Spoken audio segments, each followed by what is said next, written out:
Ó, veio daquele jeito, É um tá? assunto que a gente entende muito. Eu não sei. A gente entende muito de vivenciar, de viver. Não sei, vamos ver ao longo do programa como que vai ser isso aí, tá? Tá. Se você tá curioso, o tema de hoje é como manter a saúde mental em meio às dívidas. Aí, ó, quem não tem uma dívida? Aí, meu Deus do céu, ó, a gente tá recebendo aqui Dr. Davi Sender, maravilhoso, sempre presente. E também temos convidada especial, que é a Neila Kessler, psicóloga, um currículo também extenso, muito requisitado, importante. Sejam muito bem-vindos. Bom dia para vocês. Bom dia, bem-vindos. Prazer recebê-los aqui no Acorda e no Calma Aí. Eu te fico muito feliz, Homero, Aninha.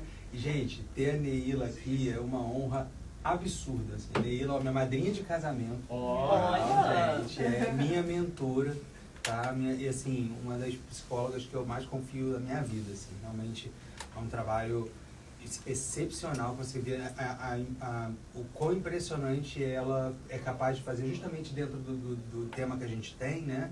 Falando sobre endividamento e saúde mental, como ela consegue fazer uma situação tão delicada como essa, trazer paz para as pessoas. Que legal. E ela não dá o dinheiro para ela, gente. Impressionante, não é o ponto. Essa parte aí não tava lá no seu histórico, no seu currículo, não, né, Neila?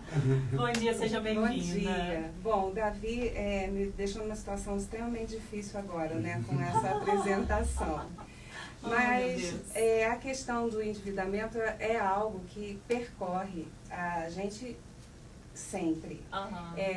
E qualquer pessoa, desde as pessoas que ganham muito pouco até as pessoas que ganham muito dinheiro. Eita, isso aí é um ponto interessante, Sim. hein? Muito bom. Antes da gente começar, Neila, deixa eu só falar aqui, dar recados importantes, que tá aberto o nosso WhatsApp para todo mundo mandar pergunta, mandar dúvida, 329-9918-1483.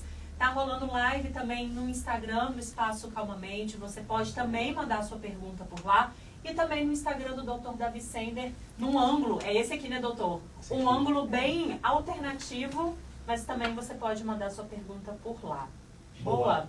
Neila, vamos começar aqui, vou dar o gancho, você fica à vontade, tá? Tá joia. Como que as dívidas, elas podem influenciar a saúde mental? É aquele pontapé assim mesmo, realmente na porta, já começa com essa pergunta. Muito bom. Bom, essa é uma pergunta que eu penso que qualquer pessoa é capaz de responder de fato. Lógico, assim, com certeza o endividamento, ele vai trazer consequências graves para a saúde mental. Aí tem várias pesquisas que apontam esse tipo de questão.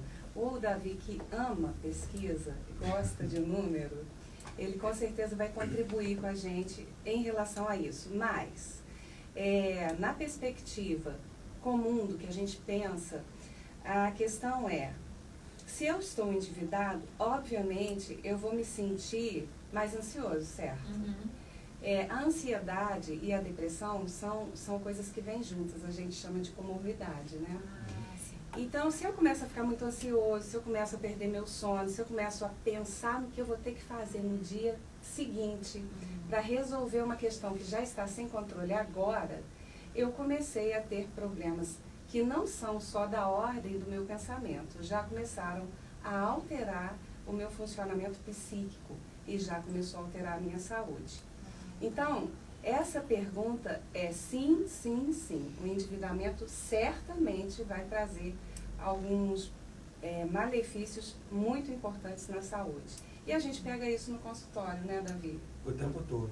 A gente tem que lembrar o seguinte, todas as condições que se aproximam, mesmo que por sintomas, assim, vamos dizer, mesmo que não seja a causa exatamente, mas todos os sintomas que se sobrepõem à depressão e à ansiedade, podem aumentar o risco de depressão e ansiedade. Então, por exemplo, dor crônica, tá? A pessoa tem dor. A dor vai impactar na funcionalidade daquela pessoa. Ela não pode mais correr direito, ela fica atrapalhando, dá aquele mau humor. Isso, concorda que assim, essas são condições que se sobrepõem à depressão, por exemplo. Isso aumenta o risco de depressão. Então, assim, o endividamento, ele, como a Aninha falou, né? Ele aumenta a sensação da pessoa de hipervigilância, né? Isso geralmente impacta muito a perspectiva da pessoa, porque fala assim, que cara, eu quero construir um negócio, eu quero fazer uma coisa nova, né? E aí você, de repente, você tem, peraí, não, eu tenho que pagar isso e estão me cobrando. Então, a sensação de tensão constante, alteração do sono que a gente estava falando, todas essas condições, por serem, inclusive, em comum com a depressão, aumentam o risco dessa pessoa, de fato, adoecer. E aí a gente tem um duplo problema, né? Na verdade, o endividamento é importante a gente entender que ele é histórico. Ele não é do nosso agora. Ele é histórico por duas vias. A primeira via é a via da nossa herança. Como você foi educado? Como seus pais lidavam com o dinheiro? O que o dinheiro representa para você? É histórico mesmo. Histórico de herança, para começar. E ele é histórico na prática. Porque para a pessoa chegar ao endividamento, ela percorreu um caminho na vida dela. E a questão, quando a gente fala de prevenção, a importância da gente entender o caminho, eu acho que é a coisa mais importante que tem. Então, nós falamos aqui de pelo menos 2 grupos. Pessoas que já estão adoecidas por causa do endividamento e pessoas que irão ficar adoecidas por causa do endividamento. Olha só. E tem como a própria pessoa, no caso, perceber que ela está ficando adoecida por causa dessas dívidas? Ela consegue sentir esses sintomas que vocês estavam falando aqui? Sim e não. Eu até fiz um rascunho aqui sobre fases, porque eu achei importante a gente... Porque existem fases claras e existem comportamentos que vão sendo sinalizadores para isso acontecer. Ótimo. Então, por exemplo, na fase 1, a pessoa consome por satisfação. Então, ela vai comprar, ela vai gastar de acordo com o que ela pode, mas puramente por prazer. E nós temos um problema sobre essa perspectiva, porque o dinheiro, na real, ele precisa ser um conceito de segurança primeiro e satisfação depois. Então, quando a gente troca isso, a gente começou a ficar num sinal bem vermelho. Faz todo sentido mesmo. Sim, essa é a primeira fase. A segunda fase, aumenta o consumo e adquire as primeiras dívidas. Quer dizer, hoje a gente está aqui. Quem nunca? Né? Quantas vezes a gente consome por satisfação? Se a gente parar para olhar o nosso dia, a gente vai ver isso toda santa hora. Até aí está tudo bem, desde que tenha uma proporção adequada. Só que a segunda fase, eu tenho aquele empoderamento. Uau, é muito bom comprar. Então, eu posso dividir isso aqui um pouquinho mais. Eu posso pegar todas as promoções do universo. Eu consigo. Então, a segunda fase, ela já é um atenuante um pouco maior. Na terceira, a pessoa começa a usar crédito que não é dela. Eita! Isso, aí ela começa a entrar no cheque especial. Ela pede um amigo. No dia do meu pagamento eu te pago, só que o pagamento já estava comprometido e a pessoa sabe disso. Mas o que está atravessando ela é o prazer e não a segurança. Na quarta fase, ela já está em endividamento crônico, então ela tem que pagar alguém e deixar outra pessoa sem, é quando a gente começa a falar assim, me empresta esse mês, porque mês que vem eu tenho. Mas a pessoa, ela se desliga intencionalmente para ela não sofrer essa dor. Então, ela vai se acumulando e a quinta fase já é a doença. Ela já está doente emocionalmente e ela não tem condições para reação. Então, o nosso trabalho é conscientizar a partir dos primeiros sinais. Porque se a pessoa começa a entender que ela só compra por prazer e não pensa no dinheiro como segurança, é um sinal vermelho. É muito curioso, né, gente, que promoção é o que mais endivida a gente. Já parou para pensar? Né? Quando a gente olha as coisas promocionais, elas não servem, na verdade, para a gente gastar menos. Elas fazem a gente gastar muito mais. Exatamente. Lembrando que o nosso WhatsApp está liberado, tá? Tem pergunta aí, Eu queria fazer a pergunta que chegou aqui, que é bem interessante. Bom dia, doutores. Interessante demais o tema de hoje. Queria saber se usar a dívida como um combustível para trabalhar mais é ruim. E até que ponto isso é ruim. Por exemplo, ouço o pessoal falar, bora trabalhar porque os boletos não param. As contas não param, nada cai do céu, tem que ralar, tem que correr atrás. Eu acabo usando isso no dia a dia. Tá certo ou tô errado? Mas sou controlado, obrigado. Pode falar, porque assim, a gente já se conhece há muitos anos e a gente consegue perceber a resposta um do outro pelo olhar. Então, vamos lá. Olha, nenhum motivador é adequado quando ele vem a partir da dor, né? Então, nós podemos ter motivações mais saudáveis. Então, esse é um processo de autossabotagem bem importante, inclusive, que todo mundo usa. É super comum. Então, não que quando isso é uma piada seja tão ruim assim. Exato. Mas, na verdade, a gente sabe que atrás de toda brincadeira tem uma verdade. Então, talvez a gente pensar na segurança vai ser um fator mais legal. Então, assim, sim, temos boletos para pagar, mas qual é o seu sonho? O que você quer conquistar? É muito mais legal para o cérebro a gente trabalhar a motivação pela cenourinha e não pelo chicote. A gente vai correr atrás daquilo porque tem uma comidinha boa ali na frente. E não porque alguém está me batendo aqui atrás. Os boletos seriam os nossos chicotes. E o nosso plano futuro, quero fazer uma viagem legal, quero trocar de carro, gosto de pensar que eu vou ter um apartamento, quero juntar meu dinheiro para fazer um casamento bacana. Enfim, a forma do uso desse dinheiro tem a ver com quem a gente é. Então é muito mais legal, muito mais saudável a gente criar motivações relacionadas a sonhos, mas principalmente segurança. Ótimo, muito bom. Exatamente. Eu adorei o que você está falando, realmente, assim, a questão da piada, né? Sendo comédia, que o humor, gente, é uma das formas mais importantes de a gente conseguir se adaptar a determinadas situações. Mas a gente pode mudar as piadas também, assim, ó, vamos pagar a segunda lua de mel com a esposa, né? Vamos trabalhar porque o churrasco tá vindo, gente, tem que fazer esse churrasco, né? Tem outras coisas a serem feitas. Muito assim. bom. Boa. Na época que eu tava planejando casamento, eu ouvia muitas pessoas falando assim, uma coisa para evitar é, assim que vocês casarem, já chegar com dívida. E essa dívida, isso pode afetar o relacionamento, a saúde do relacionamento, Neila? Isso aí é o primeiro fator, né? Na verdade, a gente vê dissoluções de relação, não porque as pessoas não se amam, mas porque as pessoas não conseguem regular algumas circunstâncias que são de um cotidiano que não tem a ver com amor, que tem a ver com como funciona. E esse é um fator extremamente importante, porque independe de quem está fazendo a dívida.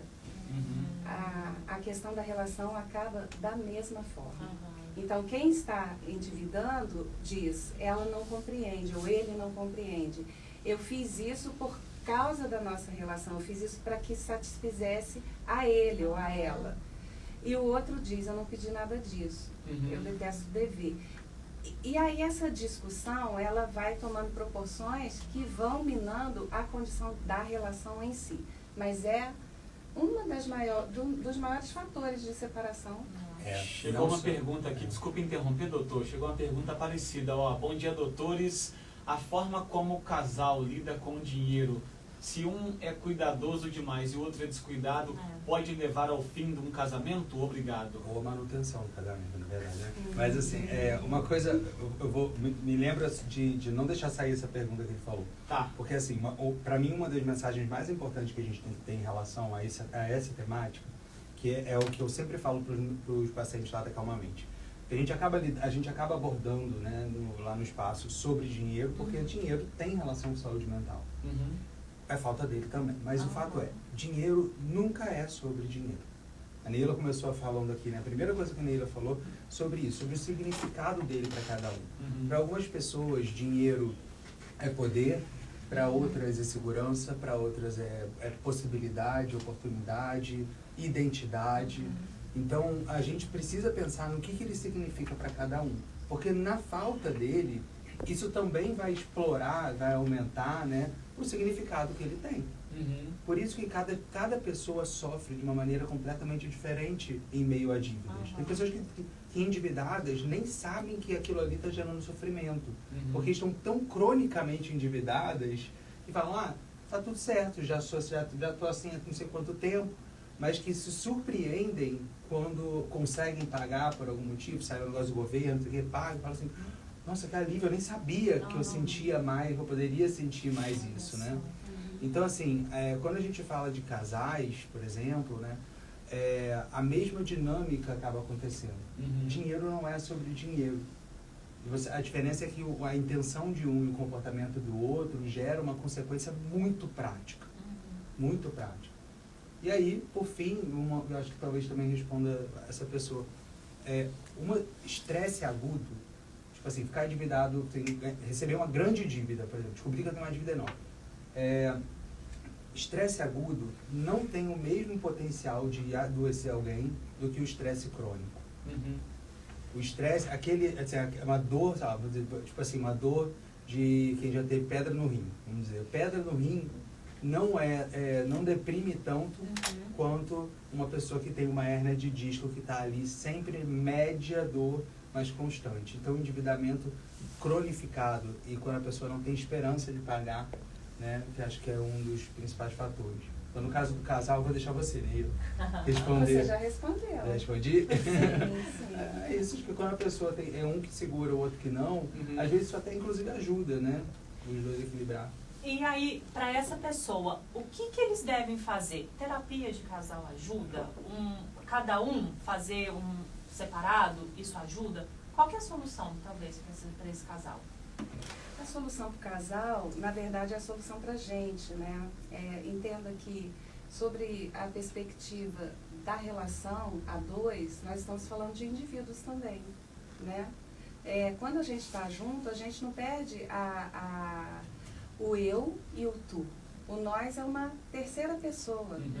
Então, não é possível cuidar de um casal se o eu e o tu não estão sendo cuidados. Né?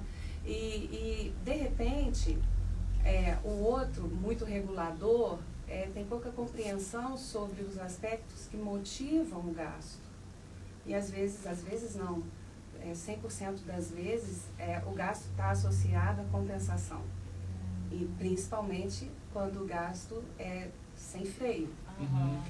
Então, se a pessoa está compensando, a primeira pergunta é: ela está compensando o quê? Isso é uma questão assim, profunda, muito séria, né? E para os casais, a gente precisa...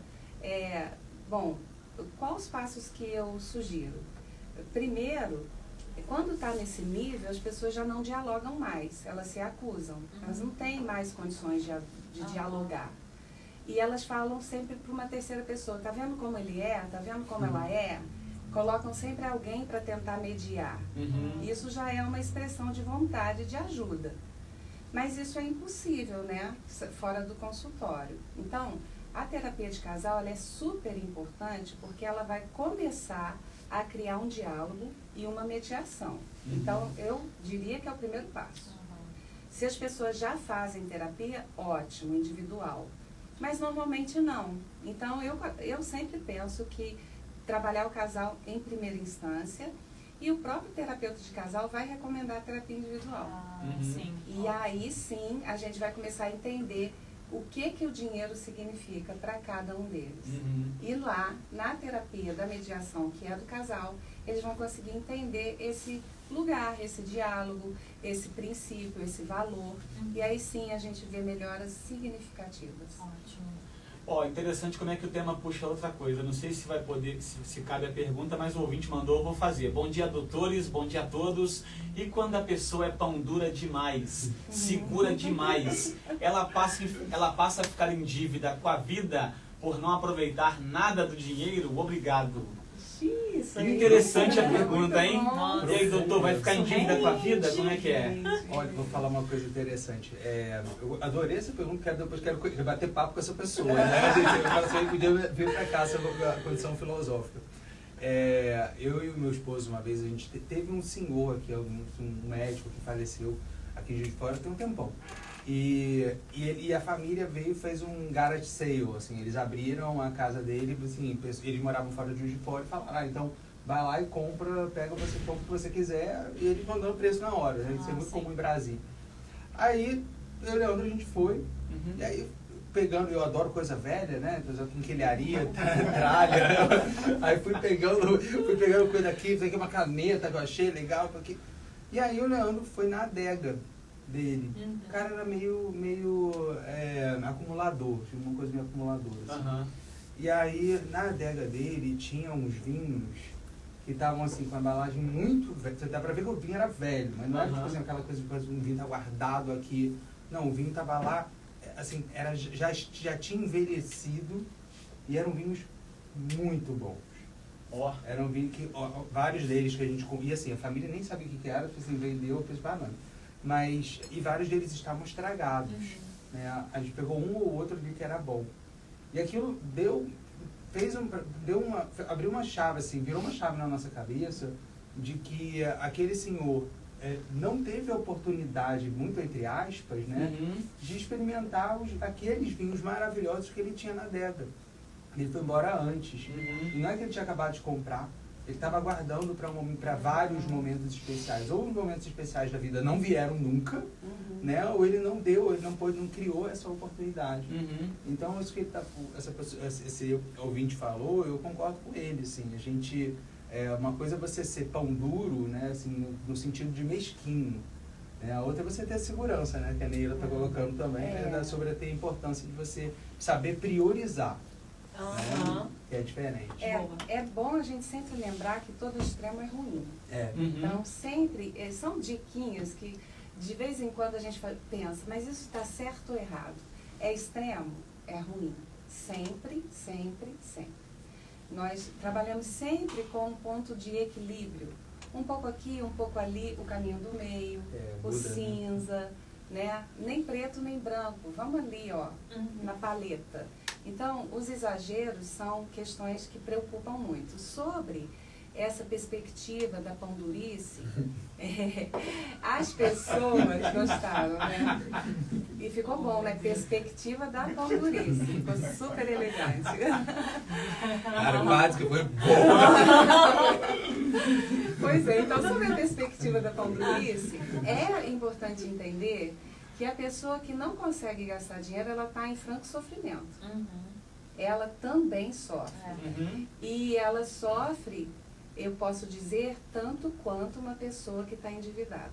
E por que isso acontece? Porque ela não tem permissão para viver. Ela vive em déficit com ela. E por isso que ela guarda. Ela tem uma perspectiva de que se ela guardar, um dia vai ter. Então, ela vive não tendo. É uma condição de sofrimento psíquico gravíssimo. E as pessoas têm uma crítica sobre isso sem entender a gravidade. Então, todo mundo fica brincando, né? Porque a pessoa é tão dura, porque não abre a mão para nada. Não é que ela não abre, ela não consegue abrir. E essas pessoas custam ou quase não chegam aos consultórios. Porque não aceita ajuda, não entende que é um problema. Brincadeira, dinheiro né? já não consegue. Mas não entende que é um problema, acredita que é uma qualidade. Né? Mas é verdade isso. Mas é a verdade. A gente... Eu só fazendo isso para não ficar na frente. Mas assim, a Neila tem toda a razão. E entra naquilo que a gente falou, gente. Dinheiro não é sobre dinheiro. Entendeu? Ele é uma... Assim, vai ser quase um pleonasmo, mas assim, ele é uma moeda de sinais psíquicos, assim, né? Ele é uma moeda, ele sempre tem algum significado. Então, essa pessoa, por exemplo, que a Neila falou, está guardando o tempo todo, essa obsessividade, né? Na verdade, ela, além de não sofrer, além de buscar essa pessoa sofrer, ela se priva o tempo todo do prazer. E a gente precisa desses dois pontos, né? O tempo todo. Como que a gente consegue encontrar esses dois pontos, esse equilíbrio, assim, já adultos? A gente tem que pensar, em primeiro lugar, se esse problema é um problema antigo, sempre foi assim, se ele surgiu agora e por que surgiu. Então, sempre quando a gente fala na questão histórica relacionada à saúde mental, a gente quer buscar esse sujeito inteiro, né? Então... O como fazer vai depender do grau, do nível de gravidade que essa pessoa está enfrentando. Então, se ela está circunstancialmente, o que fazer é diferente do que uma coisa já consolidada, cristalizada ali. Se for processo cristalizado, muito antigo, a primeira coisa a fazer é trabalhar, ver farmacologia adequada para ela. Porque isso, né, Davi? Uma coisa que é extremamente importante, que é uma das mensagens que eu acho que tem que ficar para o público, é que as pessoas que... Um dos argumentos, inclusive, que mais fazem os homens não virem ao consultório é assim: meu problema é dinheiro. Eu ouvi isso a vida toda, né, Neila? A Neila conhece minha família. Tipo assim, meu problema é dinheiro. Eu trocaria meus problemas pelos dela, assim, né? Porque a pessoa lá tem muito dinheiro, enfim, eu tenho outros. E a verdade é que, como a gente está falando, nunca é sobre dinheiro. Então, eu não sei quantos pacientes a gente já teve, né, que falavam isso o tempo todo e alguma vez conseguiram, realmente venderam apartamento, conseguiram dinheiro e os problemas não acabaram, pelo contrário, pioraram. E foi muito surpreendente para o paciente, né, mas para a gente não, porque nunca foi sobre isso. E aí é o seguinte, se a pessoa, a gente está falando sobre o aumento do risco do endividamento adoecer.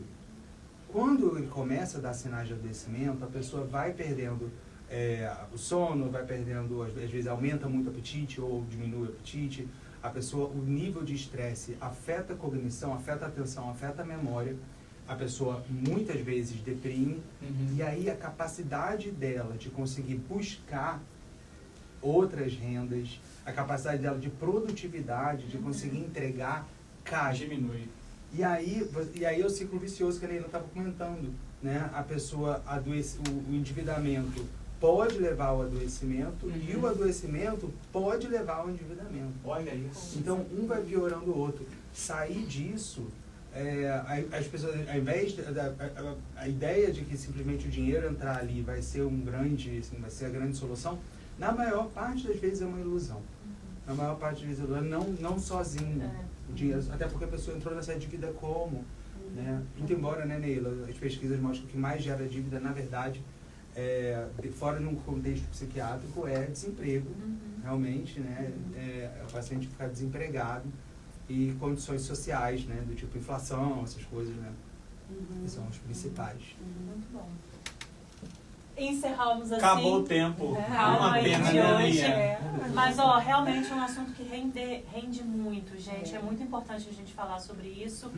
E lembrando que a live vai ficar salva no Instagram do Espaço Calmamente, no Instagram também do Dr. Davi Sender, para você acompanhar, assistir novamente, enviar aí para quem está precisando desse puxão de orelha. Neila, muito obrigada pela sua presença aqui. Seja bem-vinda outras vezes. Para a gente te encontrar nas redes sociais, um telefone de contato, fique à vontade. Ok.